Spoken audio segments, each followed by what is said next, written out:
When I was little, my great-grandfather, a country doctor in Texas, would draw a picture of a smiley face and a sad face, and he would point at me and ask me which one I looked like.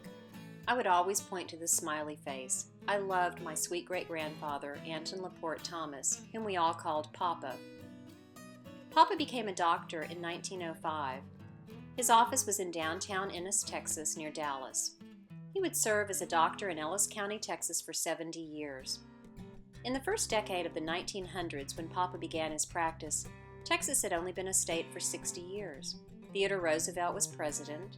Henry Ford had invented the car, but most people still used the horse and buggy. Life expectancy was 51 years for women and 48 for men.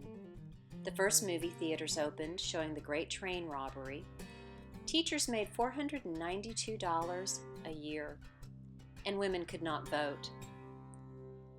This is my Aunt Frances and my mother, Barbara, with Papa in 1938 during the Great Depression. My mother remembers Papa as a kind man who ate post-toasties every morning and worked through the nighttime. She remembers driving way into the country with Papa to see patients. He regularly gave his medical services away for free or in trade for chickens or vegetables. In 1954, when he was 78 and still working, Papa was named the Texas Physician of the Year. He was praised for his charitable work and for going above and beyond the call of his profession.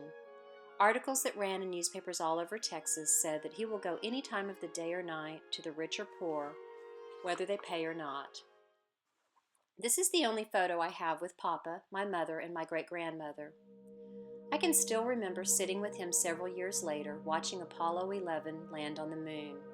Just think, during his lifetime, he went from driving a horse and buggy to seeing man land on the moon.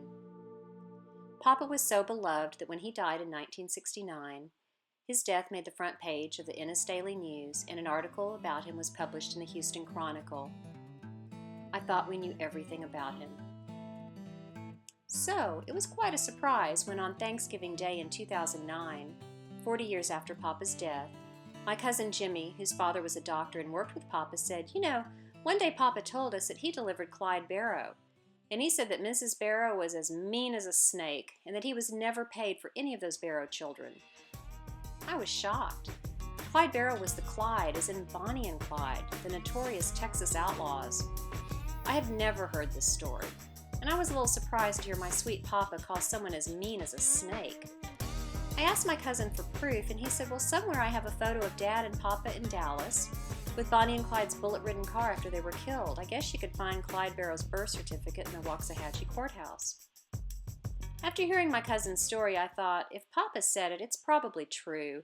We never knew him to lie about anything. Anyway, Clyde Barrow was an outlaw who killed people. Papa wouldn't have mentioned bringing a person like that into this world if it wasn't true. I started researching the story. I've scoured the internet, Ancestry.com. I've read countless letters and articles to, from, and about Papa. I was excited to find a letter where my great-grandmother describes driving to Virginia with Papa in 1935 and mentions stopping in a town that Bonnie and Clyde visited just before they were ambushed and killed. She even mentioned speaking to a man who had seen Bonnie limping as she walked into a cafe. I have laughed at the very Victorian telegram Papa sent to my grandmother after her first year of college, saying, "Congratulations, you have not failed or disappointed us." But I've not found the certified birth certificate to prove that he delivered Clyde Barrow, but I'm getting close, and the facts add up. Papa's practice began in 1905 in Ellis County, in the town of Ennis, Texas. Clyde Barrow was born in 1909 in Telico, Texas, 5 miles east of Ennis, also in Ellis County. Mrs. Barrow had 3 babies in Ellis County during that time. Papa delivered over 3,000 babies in that area by 1954.